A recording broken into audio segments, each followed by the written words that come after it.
Hey folks, I'm just heading home from the office. We're gonna go to Reddit to experience. Oh, my sunglasses. Experienced devs.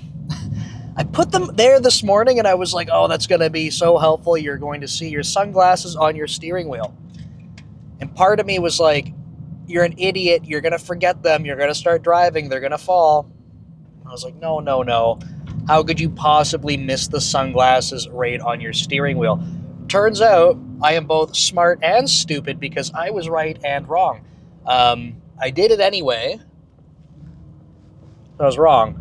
But past me knew it was going to happen. So, anyway, experienced devs for the topic. This one is just going to be a little bit more, a little open ended, I guess. Bit of a thought experiment and less technical. So, the person who wrote on experienced devs was just asking about people that, do you experience like kind of like brain fog by the end of the workday? So they were writing to basically say they get through their workday, whatever. I didn't read all the details, but by the end of it, they're like, I feel like, after a workday, I can't like do other stuff that I want to get done.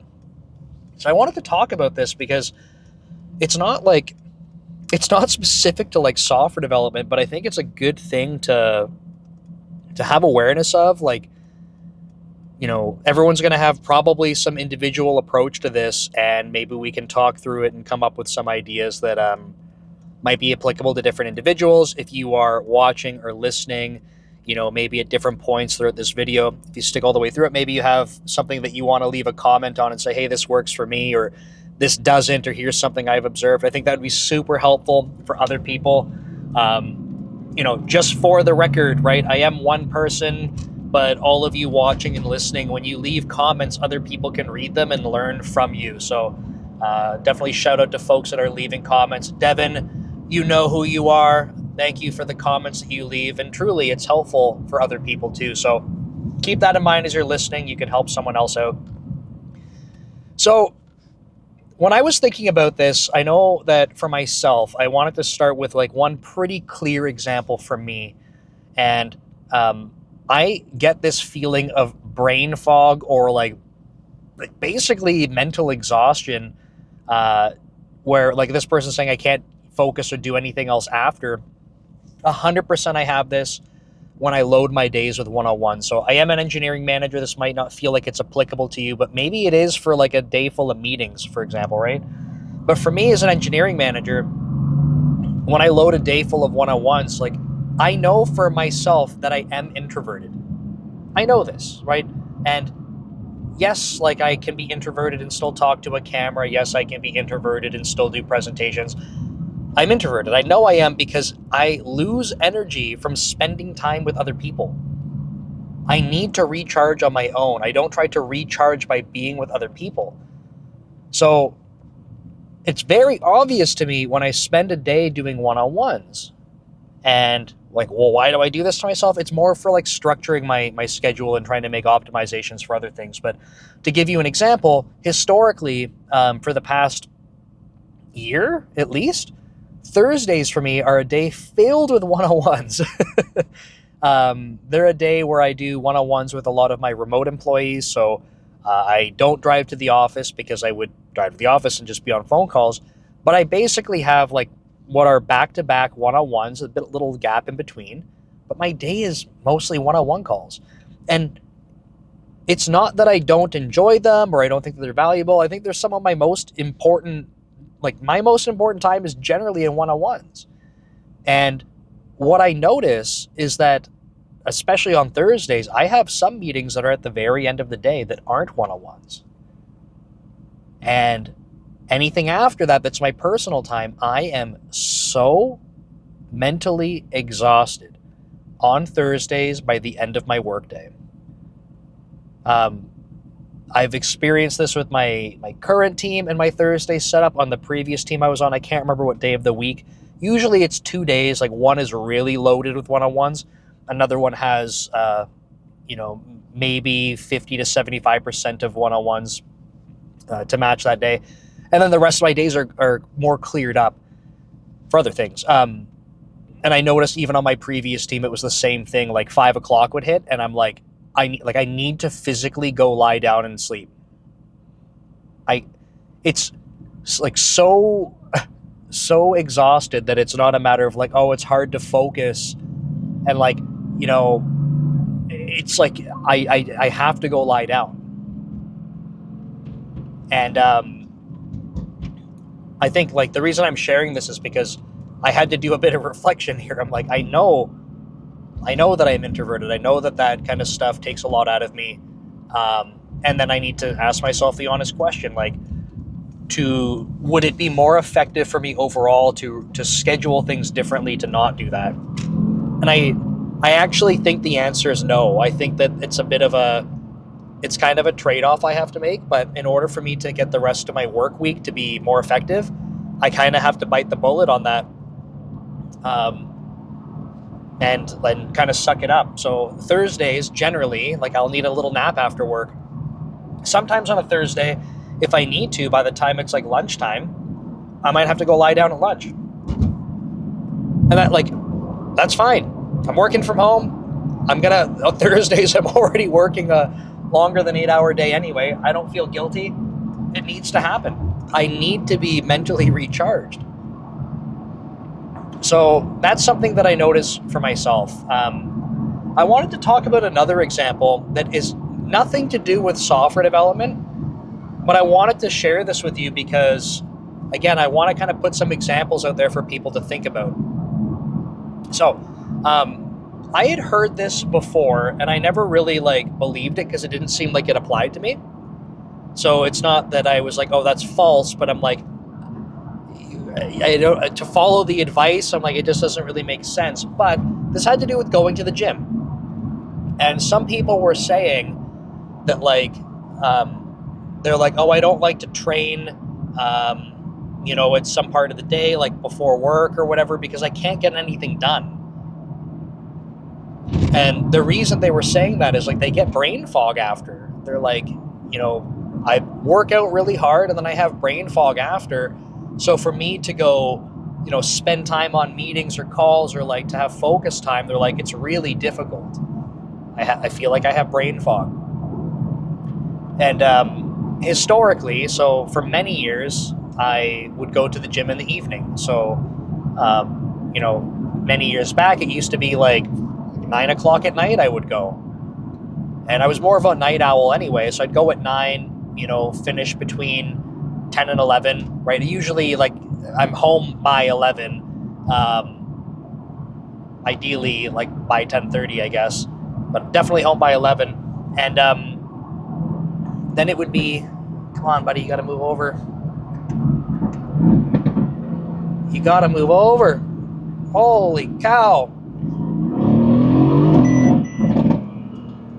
One or the other, don't match my speed. Okay, so get home, eat, and then, like I said, I was a night owl, so I'd probably be up till 2 a.m. But that was my creative time. So I never had this issue of brain fog. It was go to the gym, come back, eat. I'd be super creative, cranking out code and stuff. Building hobby projects. Oh, come on, man. This is a day. You gotta go. I don't know why I'm letting this person in. They clearly can't drive and I shouldn't be behind them. But yeah, just always felt very good. And then after that, I would be exhausted and I would go to sleep. Great. So going to the gym wouldn't keep me up because people would be like, oh, I can't work out late. My heart rate's too high. Like, not for me. I'm I get creative after, eating, get creative, and then I go to bed and everything's good. I have since switched to CrossFit. And so I go to CrossFit for 6 in the morning, which means I have to be up at 5. I'm still not a morning person. It's been about a year, maybe over a year. I'm not adjusted. Not a morning person. I do go to bed way earlier now, obviously, because I have to wake up at 5. But what I've noticed is that I have brain fog. I need to go sleep when I come home from the gym most of the times. And I think it's maybe just because the style of working out is much different.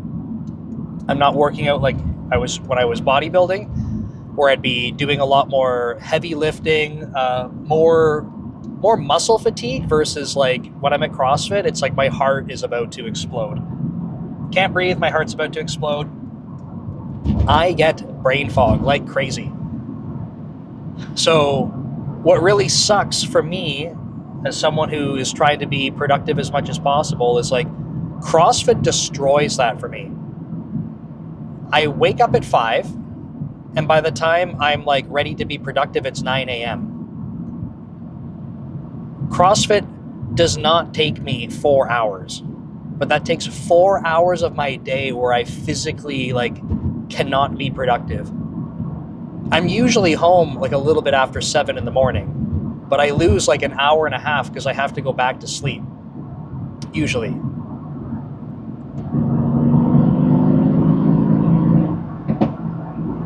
So it's something I'm still kind of struggling with, and I'm hoping that if I just keep waiting it out, like, you know, I will metabolically adjust or something, that like things will get better, and maybe it's just because I'm still not a morning person. But my goal is to try and fit into that. There is a cop coming up behind me, and I'm getting nervous.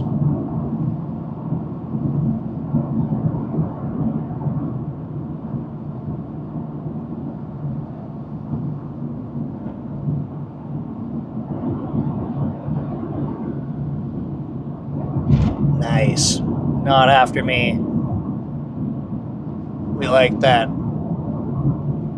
They were coming up pretty fast, but I think they're just probably also fed up with the crappy drivers. So anyway, I'm sharing that because, again, we're talking about brain fog. We're talking about feeling productive. I don't know, like, when are you being physically active? What does that look like? For me, that's something that absolutely introduces brain fog. And it's something that's new for me because I never used to experience that. And I don't know, like, even if CrossFit were at 9 p.m. and I was still a night owl, I think that CrossFit, with my heart rate being up, might actually not let me fall asleep. So maybe it wouldn't be a good idea to do at night. I don't know. Something to think about. I did a quick scan of some of the Reddit comments. Some people were suggesting things like, hey, like, get more effective with taking breaks. And I think it's good advice, right? It's generic advice because it's hard to give like really actionable advice unless you're like, you know, working directly with someone on this kind of stuff. But it's going to be very personable.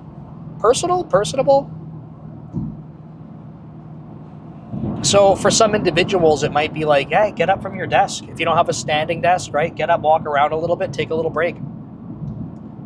You know, maybe try to carve out time a little bit more consciously, right? Get some 45 minutes of work in, then go take a 10-minute walk.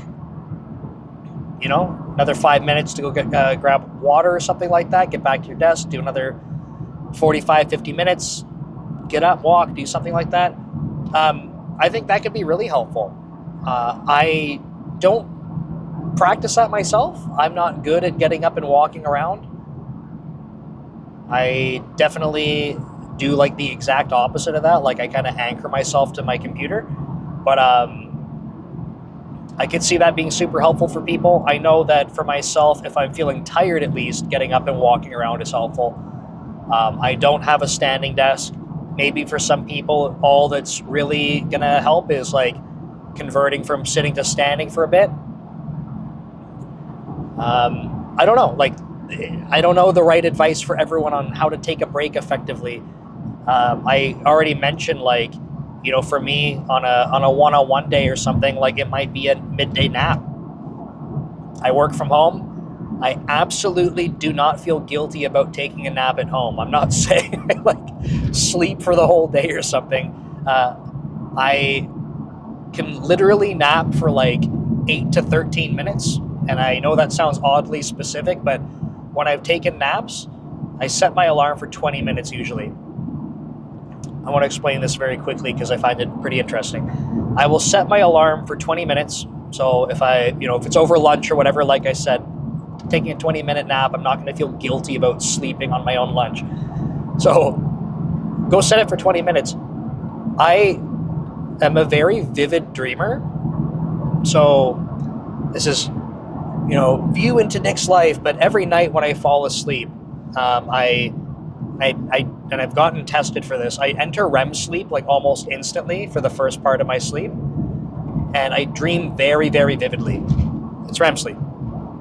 Then I wake up, and this all happens within the first 30 minutes of sleeping, every single night. So I will enter REM sleep, dream very vividly, then I wake up and I am wide awake, or it feels like I'm wide awake. And then shortly after I fall back asleep, continue on with the night. This happens, I don't know how many years this has happened for, but this is how I sleep. When I nap though, it's very similar. I get the first part of that sleep. So when I lie down to take a nap, I enter REM sleep right away. So every nap for me is very, very vivid dreams. I can actually usually feel myself falling asleep, which is a very weird experience. And so I feel myself fall asleep, I have vivid dreams. And if I wake up 8 minutes in, if I wake up 13 minutes in, somewhere in there, I try not to go back to sleep. Sounds funny, but I have noticed that if I go try to fill the remainder of that sleep for 20 minutes, I wake up more tired. If I just wake up when it happens, whether that's 8 minutes in, 13 minutes in, whatever, I'm good. It sounds ridiculous, because how is 8 minutes of sleep going to help? I don't know. I'm not a doctor, I'm not a scientist. I don't know, but that's what works for me. If I wake up within that 20-minute mark, good to go. Do I hit the 20-minute mark? Sometimes. I feel like it's pretty rare. But sure, I've fallen asleep and made it the whole 20 minutes and my alarm goes off and whatever. But usually it's somewhere around the halfway mark. And I'll wake up and I just get out of the bed and keep going. So naps can be helpful. Some people were talking about hydration. I figure this is probably something that most people would benefit from. I don't know what the stats are, but I'm pretty sure basically everyone is dehydrated. I genuinely don't think that most of the population, I don't know, I don't know if this is a Western culture thing or not, so hard for me to say. But I feel like most people are probably dehydrated because it seems like it's a lot of work to go drink enough water. And so definitely if you're I don't actually drink a lot of water, I don't have a water bottle at my desk that I regularly go fill up, you may want to consider that. Getting up to go fill your water bottle could be a way to get up from your desk too. So I know that some people, especially when they're trying to drink a lot of water, yes, coming from a bodybuilding background, I am one of the people who has had one of those really stupidly big water bottles. But people do it so they don't have to keep filling it up. You might actually want the opposite for yourself, because maybe you want to have a smaller water bottle, drink it to get your water in, and then use that as a sign that when you need to go fill it up, you have to get up and walk around. Which, yeah, that takes time, but it's going to be one of those things to go take a break, get up and walk around. So you can get a little bit more movement and go fill up your water too. On the note of movement though, I was saying get up and walk around. I mentioned that earlier, but walking desk, walking treadmill, my goodness, standing desk, walking treadmill.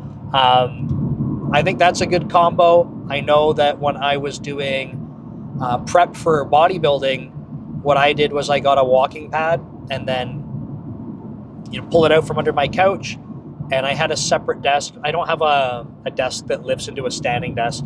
So I had another kind of pull-out desk that I could pull out of the closet, and over lunch or in a focus part of the day. I didn't like doing it in meetings.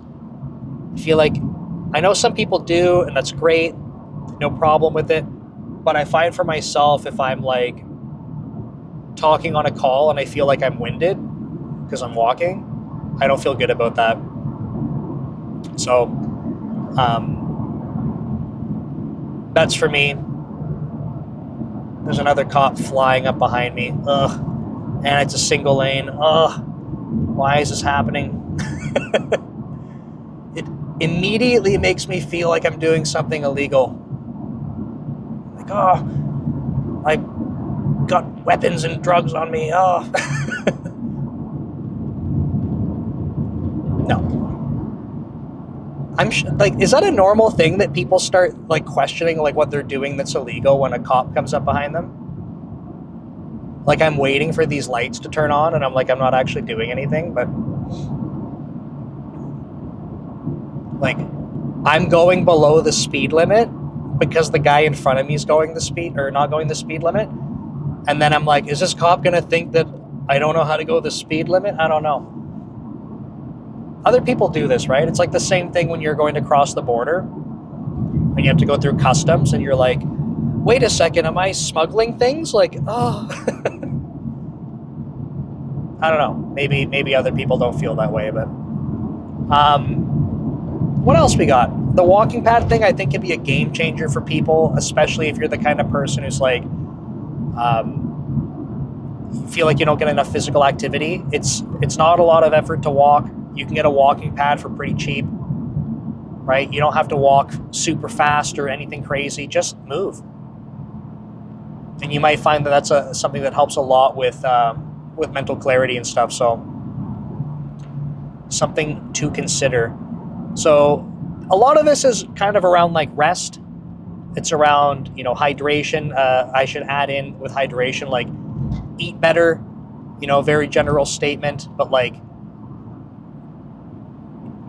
the things that we put in our body make a big difference. So if you're constantly trying to rush around and like you're not really eating quality food, you're just trying to eat whatever you can to get some calories in because you skipped breakfast and lunch because you were working too hard. Now it's time for dinner, like that kind of thing. And then you're just rushing to get whatever calories you can. Like, put a little bit more time into trying to plan this kind of stuff and focus on getting like better quality whole foods versus just like whatever you can that's like hamburger helper.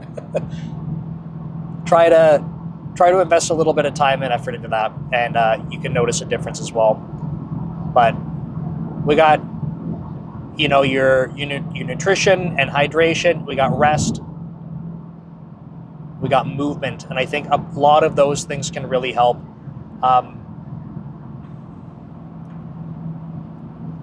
You may find, like, honestly, maybe the work that you're doing is draining because you're not really engaged in it, and then you kind of like suffer through it for the day, so that by the time it's the end of the day, you're feeling like you have brain fog because you're just mentally exhausted from focusing on stuff you don't enjoy. And then the crappy thing about that is when you repeatedly do this, it becomes draining, so much so that when you want to go focus on the stuff that you do enjoy, you're like, I don't have capacity for this. And that becomes a bit of a dangerous spot, right? Because we need to make sure we have some time for that stuff that we do really enjoy. And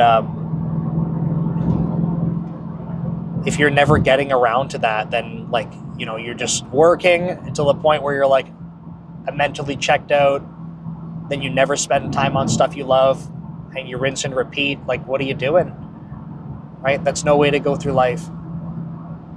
So I always say with this kind of stuff, awareness is like the most important thing, right? It might take a little while to figure out what types of things help make things better, right? Maybe it's the walking pad. Maybe you're like, oh crap, I'm not drinking enough water. Try these different things out. It might take you a while to nail it. And it might change over time too. Maybe you're getting enough water, but then, I don't know, you're not moving around enough. I don't know. Try these things out. Try different things. But the point is that if you don't even have awareness, and you're just kind of going through life being like, I don't really enjoy things, or I never have time or have energy at the end of the workday, like maybe some of this is why. Right? So awareness, I think, is really important. When you have awareness, then you can start trying some actions. And awareness also doesn't mean that like, every single time you're going to pick up on this thing, but like when you start being more aware, you can try to catch yourself when it's happening. Even if you notice after the fact, and you're like, oh yeah, like, last night I was feeling pretty run down. I didn't really think about it, but like maybe I should have done something. Cool. Like, don't beat yourself up for not taking action on it, but like use it as a reminder, help reinforce that so that you can have more awareness. And then the more that it happens, the more awareness you have, and then the more opportunity you have to try things out. So, I don't know. I hope that's helpful. I realize that's just a bunch of random stuff to kind of toss out there, but I think that there's a lot of us in a similar situation for how our... Don't stop. It's not a stop sign. It's not a stop sign. Keep going.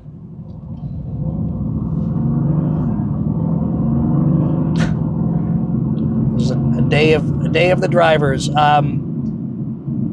Yeah, a lot of us are in similar situations, so I'm hoping that just by kind of talking through some of that just gives you a couple of ideas, right? I can't solve your problems, but you can.